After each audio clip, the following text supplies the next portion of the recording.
Hi friends, welcome back to Anvik YouTube channel. ಇವತ್ತು ನಾವು ತುಂಬ ಕಡಿಮೆ ಸಮಯದಲ್ಲಿ ರುಚಿಯಾದ ಎಗ್ ರೈಸ್ ರೆಸಿಪಿ ಹೇಗೆ ಮಾಡೋದು ಅಂತ ಈ ವಿಡಿಯೋದಲ್ಲಿ ನೋಡೋಣ.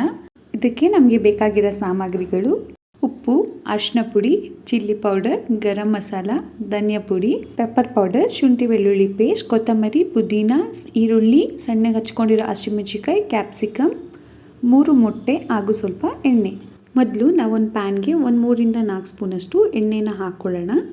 ಎಣ್ಣೆ ಸ್ವಲ್ಪ ಚೆನ್ನಾಗಿ ಕಾಯ್ದ್ಮೇಲೆ ಇದಕ್ಕೆ ನಾವು ಕಟ್ ಮಾಡ್ಕೊಂಡಿರೋಂಥ ಈರುಳ್ಳಿನ ಹಾಕ್ಕೊಳ್ಳೋಣ. ಈರುಳ್ಳಿ ಏನು ನಮಗೆ ತೀರಾ ಸಣ್ಣದಾಗಿ ಹಚ್ಕೊಳ್ಳೋದು ಬೇಡ, ಸ್ವಲ್ಪ ದಪ್ಪದಾಗೆ ಇರಲಿ. ತಿನ್ಬೇಕಾದ್ರೆ ಬಾಯಿಗೆ ಸಿಕ್ಕಿದ್ರೆ ಆವಾಗ ರುಚಿ ಚೆನ್ನಾಗಿರುತ್ತೆ.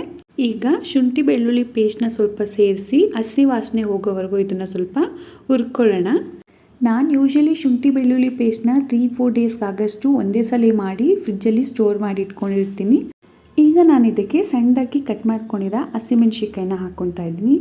ನಿಮ್ಮನೇಲಿ ಏನಾದ್ರು ಮಕ್ಕಳಿದ್ದಾರೆ ಅಂದರೆ ನೀವು ಬೇಕಾದ್ರೆ ಉದ್ದ ಮೆಣಸಿಕಾಯಿನೇ ಸೀಲ್ ಮಾಡಿ ಹಾಕ್ಕೊಳ್ಬೋದು. ಈಗ ಇದಕ್ಕೆ ನಾವು ಸಣ್ಣದಾಗಿ ಕಟ್ ಮಾಡ್ಕೊಂಡಿರೋ ಕೊತ್ತಂಬರಿ ಸೊಪ್ಪು ಹಾಗೂ ಪುದೀನ ಸೊಪ್ಪನ್ನು ಸ್ವಲ್ಪ ಆ್ಯಡ್ ಮಾಡೋಣ. ಇದೆಲ್ಲ ಫ್ರೈ ಆದಮೇಲೆ ನಾವು ಇದಕ್ಕೆ ಕಟ್ ಮಾಡ್ಕೊಂಡಿರೋಂಥ ಕ್ಯಾಪ್ಸಿಕಮ್ನ ಹಾಕ್ಕೊಳ್ಳೋಣ. ನಾನು ಇದಕ್ಕೆ ಅರ್ಧ ಕ್ಯಾಪ್ಸಿಕಮ್ನ ತೊಗೊಂಡಿದ್ದೀನಿ. ನಾವು ಕ್ಯಾಪ್ಸಿಕಮ್ನ ಹೆಚ್ಚು ಬೇಯಿಸೋದು ಬೇಡ, ಅದು ಸ್ವಲ್ಪ ಕ್ರಂಚ್ ಇದ್ದರೆ ಎಗ್ ರೈಸ್ ರುಚಿ ಇನ್ನೂ ತುಂಬ ಚೆನ್ನಾಗಿರುತ್ತೆ. ಹಾಗಾಗಿ ನಾನು ಕ್ಯಾಪ್ಸಿಕಮ್ನ ಕೊನೆಯದಾಗಿ ಹಾಕ್ಕೊಂಡಿದ್ದೀನಿ. ಈಗ ಇದಕ್ಕೆ ನಾನು 3 ಮೊಟ್ಟೆನ ಸೇರಿಸ್ಕೊತಾ ಇದ್ದೀನಿ. ಇದನ್ನು ಚೆನ್ನಾಗಿ ಸ್ಕ್ರಂಬಲ್ ಮಾಡೋಣ.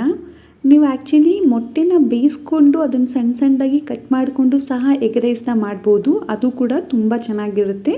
ಈಗ ಇದಕ್ಕೆ ನಾವು ಸ್ವಲ್ಪ ರುಚಿಗೆ ತಕ್ಕಷ್ಟು ಉಪ್ಪನ್ನ ಹಾಕ್ಕೊಂಡು ಎಲ್ಲನೂ ಚೆನ್ನಾಗಿ ಮಿಕ್ಸ್ ಮಾಡ್ಕೊಳ್ಳೋಣ.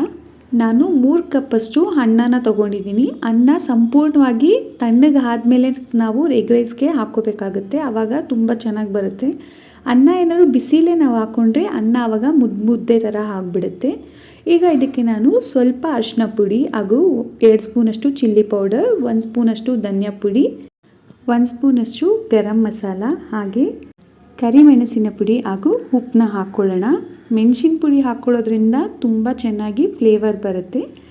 ಕೊನೆಯದಾಗಿ ನಾವು ಇದಕ್ಕೆ 2 ಸ್ಪೂನಷ್ಟು ಎಣ್ಣೆನ ಹಾಕ್ಕೊಳ್ಳೋಣ.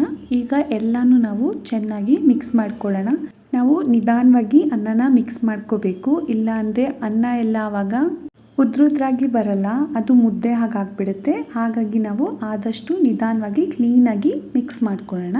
ನೀವು ಮಕ್ಕಳಿಗೆ ಕೊಡೋದಾದರೆ ಖಾರನ ಬೇಕಾದ್ರೆ ಸ್ವಲ್ಪ ಕಮ್ಮಿ ಮಾಡ್ಕೊಳ್ಳಿ. ಲಂಚ್ ಬಾಕ್ಸ್ಗೂ ಸಹ ಇದು ತುಂಬ ಸೂಕ್ತವಾದ ರೆಸಿಪಿ.